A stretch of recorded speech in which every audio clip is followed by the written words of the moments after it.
how Penelope and I, as a mother-daughter duo, healed our guts as part of our weight loss journey, but also part of our ability to restore our vitality.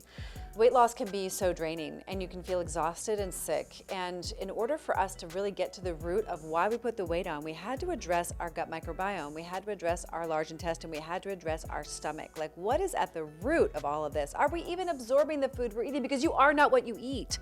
You are what you absorb. And you are only absorbing as much as your gut microbiome is healthy. And this has been a really big topic for us, and we hope you'll join us in this conversation. Number one is binge eating. Now, for those of you who don't know my story, I used to be 320 pounds and I had a massive binge eating disorder, and I ate a massive amount of food. I ate 4 cheeseburgers and 2 milkshakes and 3 french fries, and I caused myself a lot of inflammation and a lot of heartburn. And the way I got rid of that heartburn was by obviously not binge eating anymore. And if you'd like to learn more about how I stopped doing that, you can obviously check the link in the description. But something that really helped me was getting rid of oils and fried food, because that's what I was highly addicted to. And that was something that I spent a lot of time consuming, and that was also causing heartburn. So in excess, that junk food caused my heartburn. And you said it was because of my pH balance in my stomach, because of my food wasn't digesting because I was eating too much. Is that? Yeah, like when you overload your digestive system, the body can't keep up with the demands. So for example, if you ate 4 hamburgers and then you waited 6 hours to eat something else, your body might be able to handle that load. But if you eat 4 hamburgers and then on top of that you drink 2 milkshakes, your body simply can't handle it all. So It's just too much sugar and oil, right? Well, it's just, yeah, too much sugar, oil, protein, fat, like all the things. So your digestive fire is dampened severely, and then what happens is it kind of bubbles up to the surface. Like if you put too much in a pan and then like you were boiling it, it would like boil over. Yeah, it's kind of like that. It's like your stomach acid is coming up and you're kind of throwing up in your mouth because your body is trying so hard to digest and work for you. I mean, your body's working for you 24 hours a day, 7 days a week, and you got to set it up for success if you want to partner with it in a way that's meaningful. And it took me a long time to learn that. I think there's so much shame around, being overweight, and then like, how do you meet your hunger, and not feeling like you've got skills on how to do that. It's really a skill that we have to learn. I grew up as a obese young adult, and I was one of the original plus size models from age 18 to 24.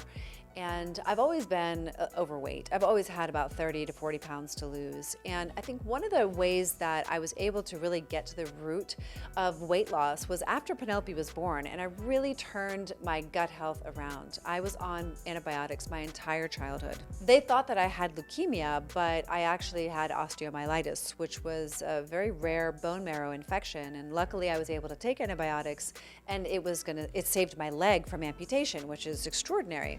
But before I had the bone marrow infection, I had a chronic ear infections my entire childhood.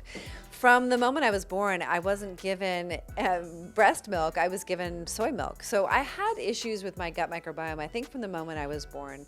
And all the antibiotics for the ear infections during my childhood certainly didn't help that, because when you take prescription medication, you are compromising the integrity of your gut microbiome. They have likened it to like putting off an atomic bomb in your gut. That means it kills everything. And luckily, like I said, it saved the amputation of my leg. But if you're taking prescription medication and it's not 100% necessary, you may want to get rid of any prescriptions or reduce prescriptions, of course, if you consult with your doctor. So if you can just reduce your prescription medication, of course, in collaboration with your medical professional, it will definitely help the integrity of your gut microbiome. For me, I have only given Penelope medication when it was absolutely necessary. And I myself don't even take aspirin or Advil. No. And we take white willow bark instead, which is a natural herb. Yes, and very rarely. I mean, Very maybe rarely. twice a year. So I just think it's been a huge part for us in our journey of weight loss to eliminate any kind of prescription medication. All prescription medications will affect your gut microbiome. And there's a trend in America and in doctors' offices to just, there's a problem. Okay, here's the pill, here's the drug. And we're so quick to take the easy way out, or, what's convenient. But like you're saying, you can actually just eat natural foods, and you don't need to constantly take, all the medicines just to heal yourself. I think that it's really a matter of trust. Unfortunately, medical professionals, doctors in particular, don't have a lot of education in nutrition, and they're not able to prescribe their patients a diet, for example. And people are trusting their doctors, which they should to a certain degree, and doctors are trained to prescribe medication. And doctors want to help, so they offer solutions that they know will work. It is more challenging for a doctor to prescribe a lifestyle because their business model doesn't support the education and accountability that are required to implement that lifestyle. So if I'm asking someone to change their diet or to start exercising, there are a lot of questions that are going to come up. And as the doctor, I wouldn't be able to manage the onslaught of that level of care. Our healthcare system simply doesn't allow for lifestyle interventions in a way that I believe it should. I think we should be rethinking healthcare in a well-care model where doctors can outsource things that they're not trained in, like nutrition and exercise, as a part of a healthy lifestyle to turn this ship around, because we've never had such staggering rates of obesity and heart disease and diabetes that are killing us. We're literally eating ourselves to death, and it's a huge problem for this country. And that's why our program is so valuable, because we teach you how to live a healthy lifestyle that you love and that you're inspired to live. Another thing that we did on our journey was we drew a non-negotiable line in the sand around no longer eating genetically modified foods. Now, at the grocery store, luckily, thanks to a few very important people, including Jeffrey Smith and his entourage, and many others in the health world, we created awareness around the dangers of genetically modifying organisms and food. And so now you can find, even on Cheerios, non-GMO verified, which is fantastic. Even oats. That's so great. So if you can only buy and consume food that's not genetically modified. Now, how do you know if you're buying prepared foods if it's not genetically modified? You don't. I'll just tell you right now, you don't. You don't know. So that's another reason why we think it's so important to make your own food at your own home. Also, the food that's not genetically modified can also be more expensive. So please do keep that in mind. But that non-GMO Project Verified label now is easy to see at the grocery store everywhere.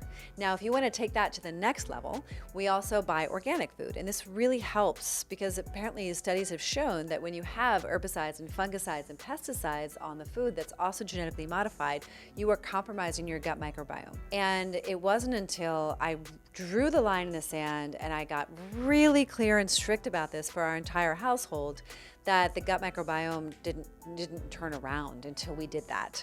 That means also if your child has learning differences, if you have a chronic illness in your family, this is a really important thing. And I know there's a lot of corruption out there. We might get a lot of comments about people saying, well, non-GMO is bogus, or organic is bogus. They're just charging you more and taking advantage of you. All of those things may or may not be true, but at least it's a little bit better. Unless, of course, you want to grow your own, or you know the farmer down the street. Even better, grow your own, or know the farmer down the street.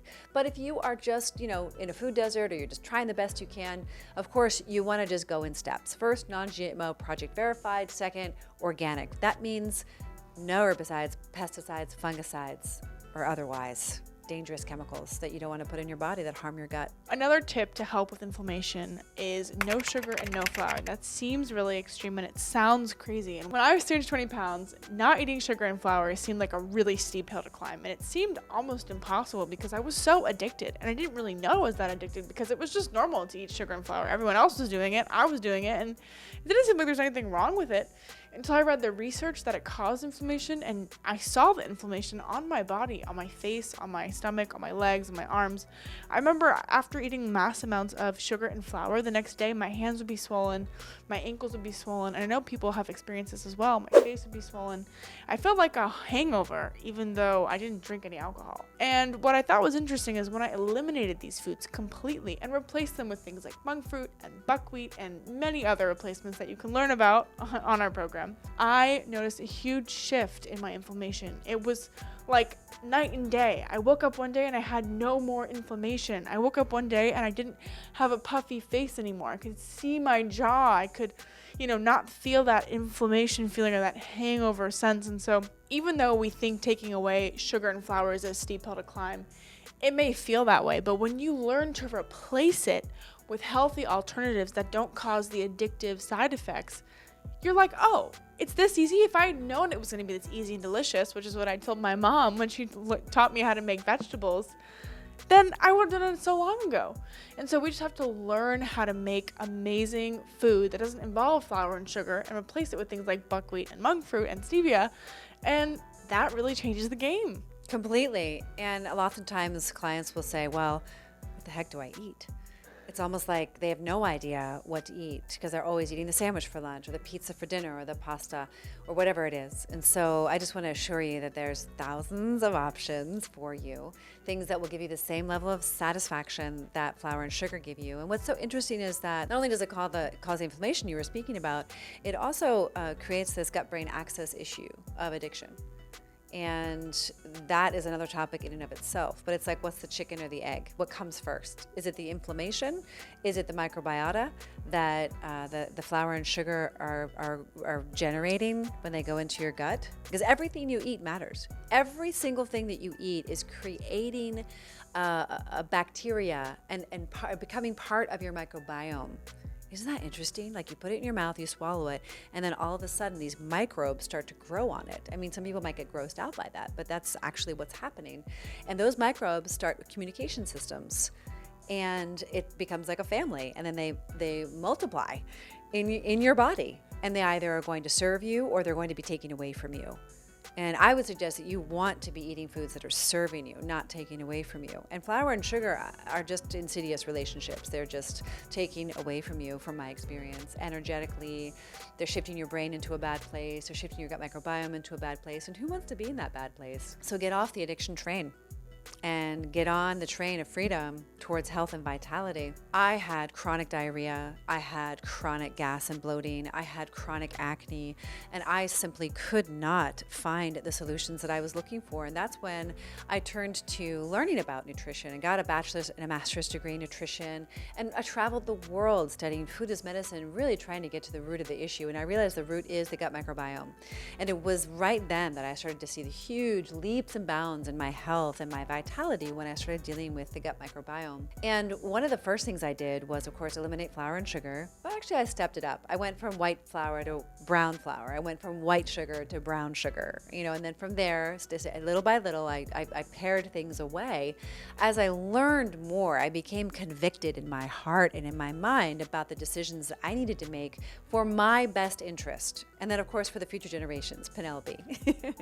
But I did start with probiotics, and I took a variety of probiotics because I was in a really bad place after serving myself antibiotics to manage the variety of health problems that presented themselves my entire childhood. I had to repopulate my gut with healthy probiotics, and so I took a variety of probiotics over the years. Now, one thing that I noticed is that you can't always take the same probiotic. And many of the probiotics that you buy out there are very expensive, and many of them aren't active or alive. If you're looking for a good probiotic recommendation, please do comment below, and I'd be happy to send you a link because it's really vital if you're having serious issues with your gut microbiome. I personally believe now that you don't need fancy, expensive probiotics, but they can absolutely help you along the way.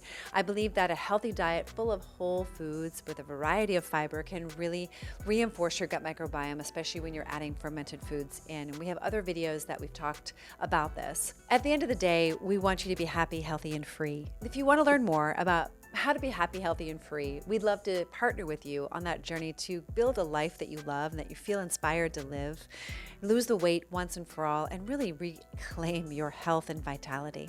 Click the link in the description below, and we'd love to learn more about you. Please don't forget to like, share, and subscribe.